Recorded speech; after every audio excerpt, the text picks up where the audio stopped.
आप सबको मेरा नमस्कार। पहले एक वीडियो दिखाएंगे, उसके संदर्भ में बात करेंगे, फिर आगे की चर्चा करेंगे।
आप सबको मेरा नमस्कार। और ये वीडियो आपने देखा, इस वीडियो को रोक सकते हैं अभी।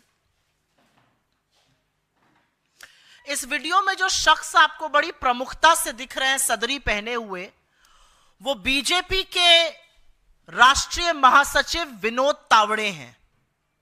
आरोप भी है और सामने साक्ष्य भी आपको नजर आ रहे हैं कि उनके पास से एक मोटी नकद की रकम बरामद हुई है।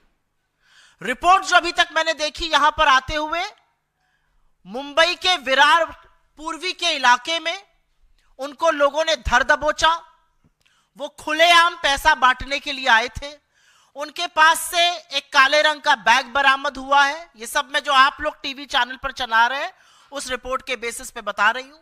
उस काले रंग के बैग के अंदर एक डायरी है। डायरी में 15 करोड़ का विवरण है और उसके साथ साथ 5 करोड़ नगद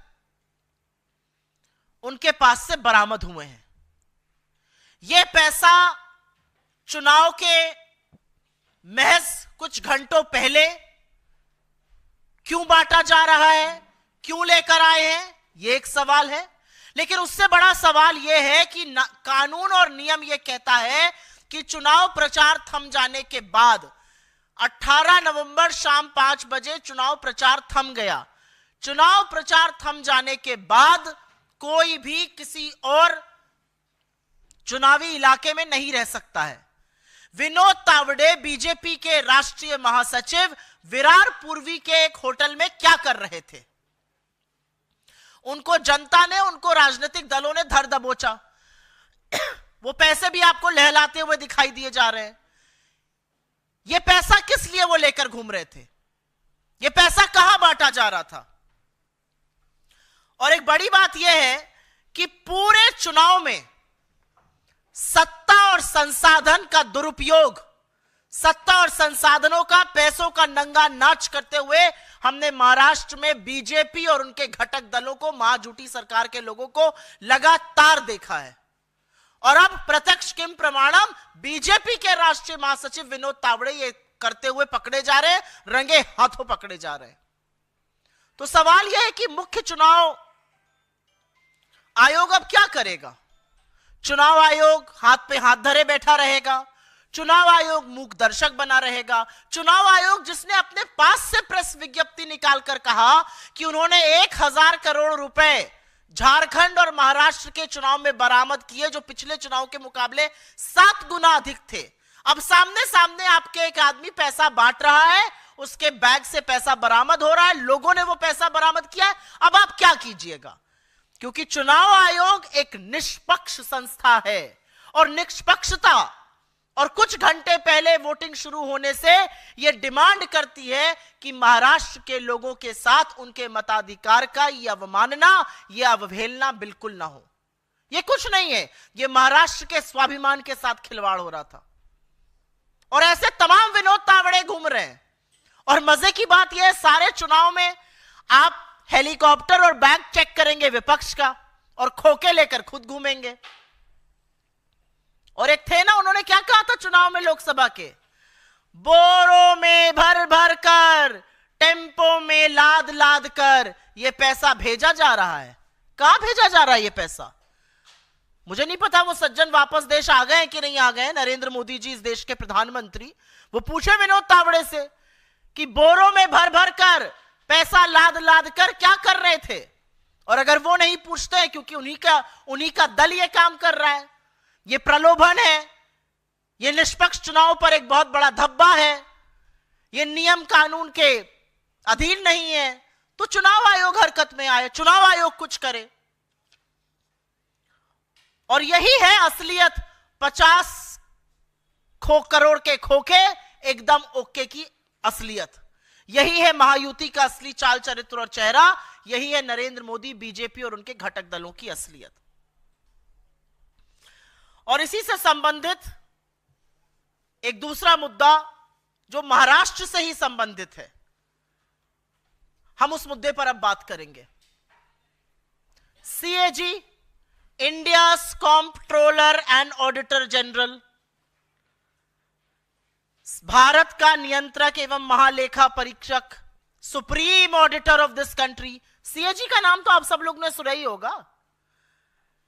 सीएजी वही संस्था है जो केंद्र और राज्य सरकारों के पाई पाई के खर्चे और उनकी आमदनी का लेखा जोखा रखती है। सीएजी वही संस्था है जो पिछले 10 साल से कुंभकर्ण की नींद सो रही है। सीएजी वही संस्था है जिसने प्राइम मिनिस्टर केयर्स फंड, जिसपे तमाम सरकारी संस्थानों ने पैसा दिया, उसके ऑडिट करने से मुंह मोड़ लिया। इस संस्था के ऊपर आपकी जिम्मेदारी है।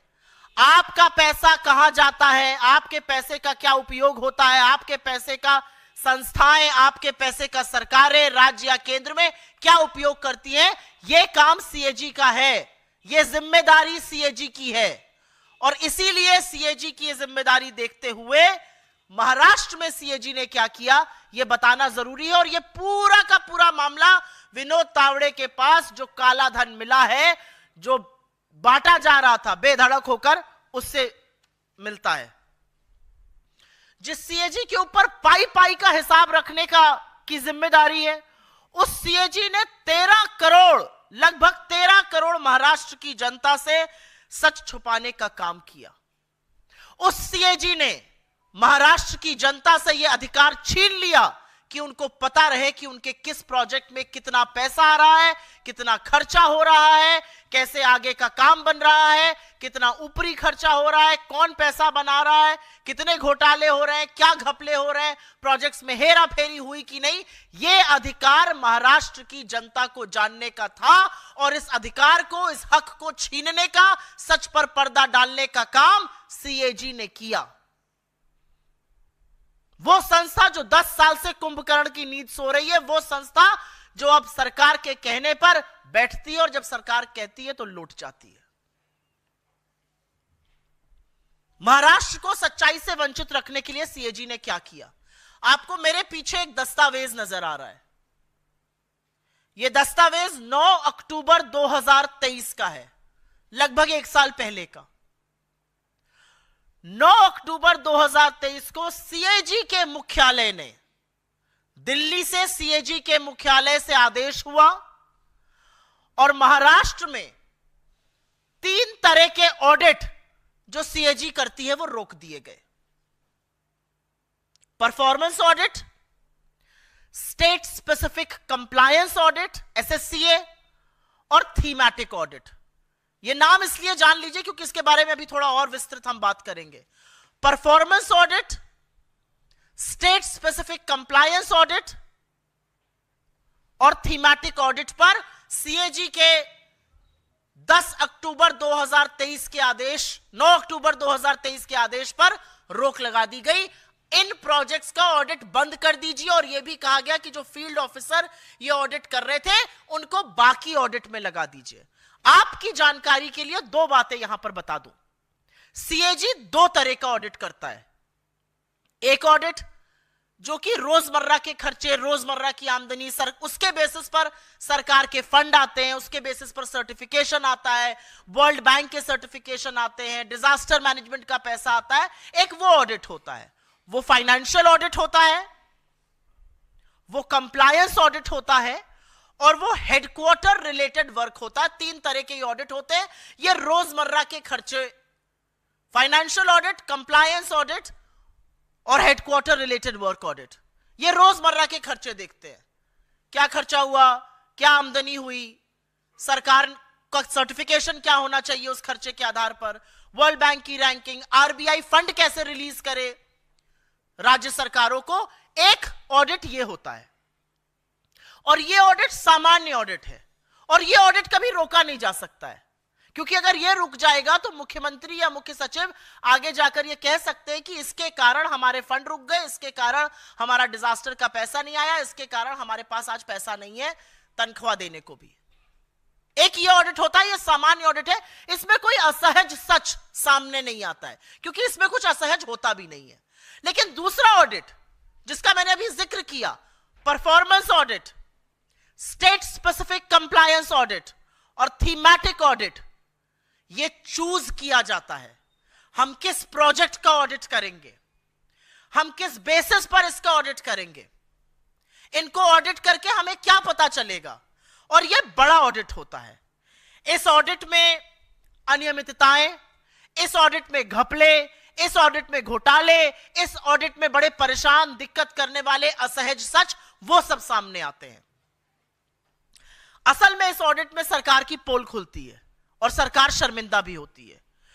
तो एकदम से जब चुनाव के मुहाने पर महाराष्ट्र आया, जब 13 करोड़ जनता को फैसला करना था अगली सरकार किसकी होगी, तो ऑडिट को रोक दिया गया। यह प्रोजेक्ट स्पेसिफिक होता है, और इसका चुनाव भी सीएजी बड़े तरकीब से करती है। सीएजी देखती है, यह प्रोजेक्ट आइडेंटिफिकेशन कहा जाता है। जनवरी के महीने में आसपास प्रोजेक्ट आइडेंटिफाई किया जाता है कि किस प्रोजेक्ट का हम स्पेशल ऑडिट करेंगे। वो पीडब्ल्यूडी रिलेटेड हो सकता है, वो हेल्थ रिलेटेड हो सकता है, वो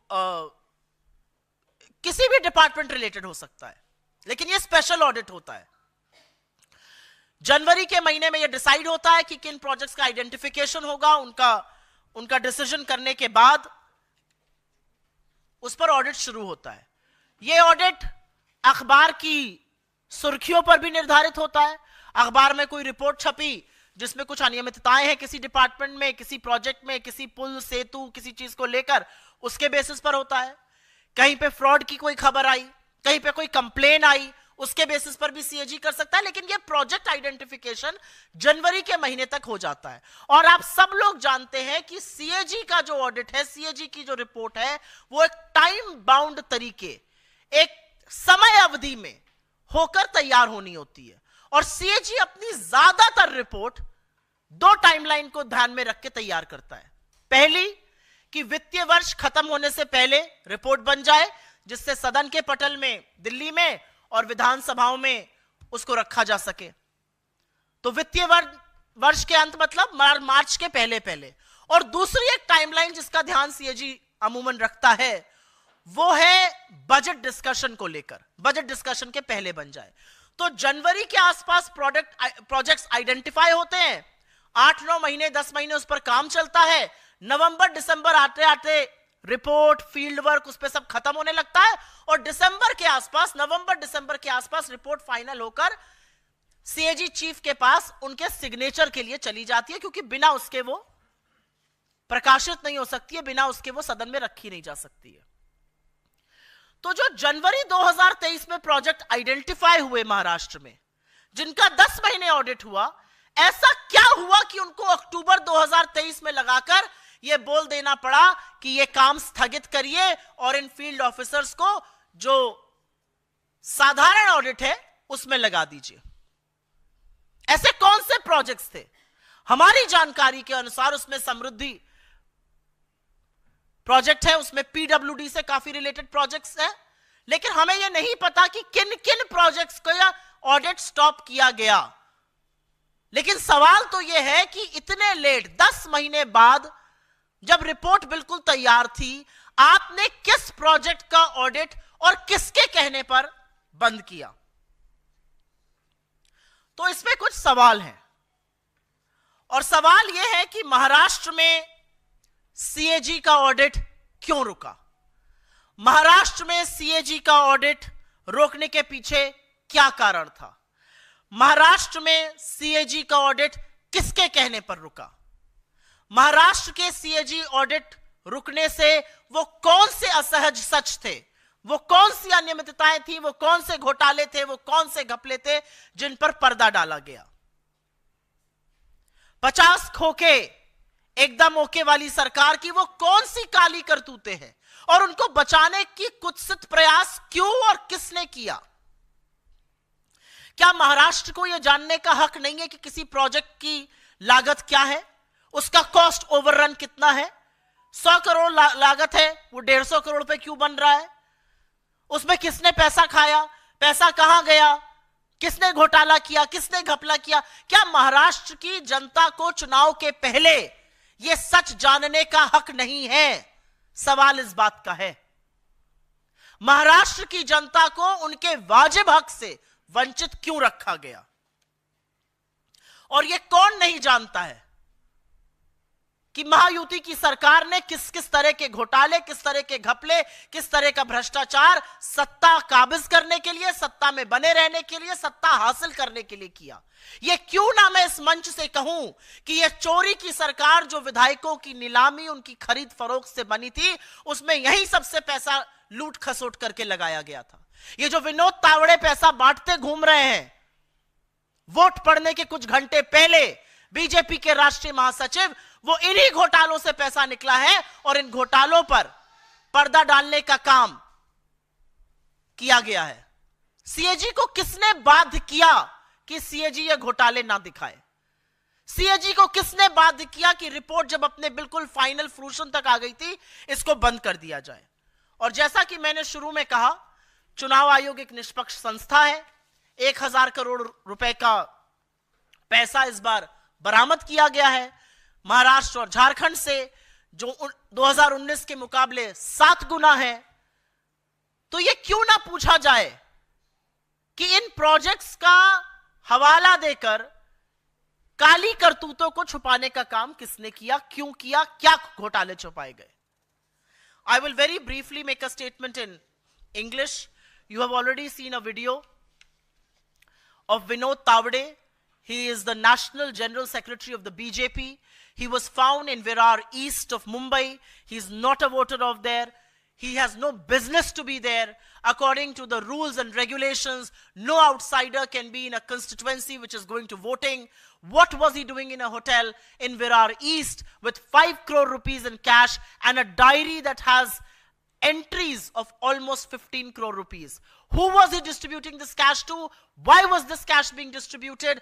Why is the Election Commission quiet up until now, at least when I came in to do this press conference? We have seen the kind of money power that has been put to abuse in the Maharashtra Assembly elections. We have seen the kind of money that has exchanged hands. We have seen how this government came into being by stealing a popular mandate, by openly horse trading and buying MLAs, and which is exactly what we are seeing in motion right now. This undermines the vote of Maharashtra, this undermines the people of Maharashtra, and Maharashtra will not take this lying down. But it all connects to what I'm going to tell you next, and that is the CAG. CAG, which is India's chief auditor, CAG that has the responsibility for auditing and making the state and the central government and enterprises accountable for every penny that they spend or they earn. And this very CAG has been quiet for the last 10 years. This very CAG seems to have gone into a slumber for the last 10 years. This very CAG has refused to even audit the Prime Minister Cares Fund, which has money that has come in from public sector enterprises. And this CAG has denied 13 crore people of Maharashtra their right to know how much money was spent on their projects, what kind of irregularities happened, what kind of scams happened, what is one supposed to do. They ensured that the people of Maharashtra will never get to know about this. at least not till before elections. Because the CAG and the document behind me will tell you in just a bit that on the 9th of October 2023, the CAG instructed Maharashtra to stop the audit that was being carried out for projects. This was performance audit, the state-specific compliance audit, and the thematic audit. Audit which is special in nature, audit which sometimes reveals very uncomfortable truth, audit which embarrasses governments for cost overruns, for money that is not accounted for scams that are unearthed. It is this audit that does that. Because the other audit, which is the financial audit, compliance audit, and the headquarter related work audit, is a simple audit which basically decides certification, which decides World Bank ranking, which decides how will RBI release how much funds to these states. And that cannot be stopped. Why was this stopped? Projects are decided in January. It takes about 9 to 10 months for field officers and audits to happen. In the month of November and October, these reports are prepared. November and December, these reports are prepared. And with the final signature of the chief auditor, it is placed and tabled in Parliament and in state legislatures. What was the uncomfortable truth that came to light to the CAG for which these audits were stopped in October 2023? And questions will be raised. Because does Maharashtra not have the right to know the cost of its projects, cost overruns, the scams, the irregularities? Who stopped CAG from doing these audits? What was the uncomfortable truth that was being hidden and concealed by stopping these audits? And the reality is, why must I not connect what happened today with Vinod Tawade, what has happened all through the Maharashtra campaign? Brazen, absolutely brazen use of money, muscle power, and every institution at their behest. Why must I not connect the fact that money from these projects was brazenly stolen and used to buy a popular mandate, was used to destabilize a popularly elected government, was used for all kinds of horse trading of MLAs? That is a very serious question that the Election Commission needs to look into. The Election Commission can no longer look the other way. An office bearer, and no less than the National General Secretary of the BJP, has been caught red-handed with wads of cash around him. The Election Commission cannot be a mute spectator. It needs to act. It needs to show that it's independent. And that's what we demand from this very platform. आपके सवालों का स्वागत है. अगर सवाल इसी से जुड़े रहे तो मैं अनुग्रहित रहूंगी. आप बैकग्राउंड चेंज कर सकते हैं. जी.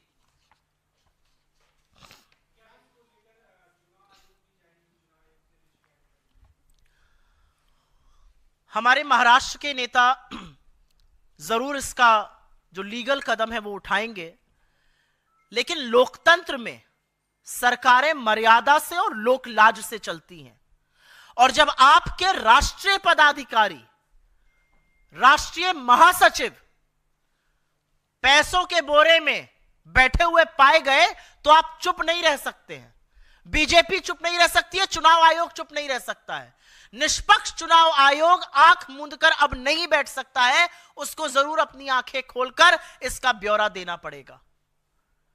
जरूर दिखाना होगा कि आपने क्या एक्शन लिया.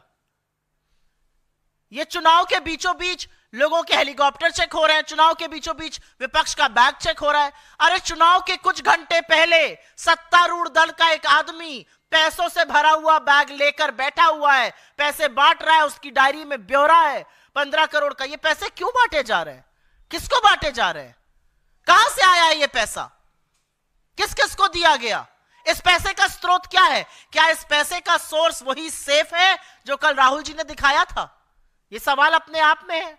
तो हम क्या करेंगे लीगली वो तो एक सवाल है, लेकिन लोकलाज, मर्यादा और निष्पक्ष चुनाव आयोग क्या करेगा ये दूसरा सवाल है. और महाराष्ट्र के सामने दूध का दूध और पानी का पानी हो गया है कि आपके मताधिकार के साथ खिलवाड़ करने वाले फिर से वो करने की कोशिश कर रहे हैं. और महाराष्ट्र छत्रपति शिवाजी की भूमि है, बाबा साहब अंबेडकर की भूमि है, फूले की भूमि है, शाहू जी की भूमि है. बहुत बड़ा सबक सिखाएगा.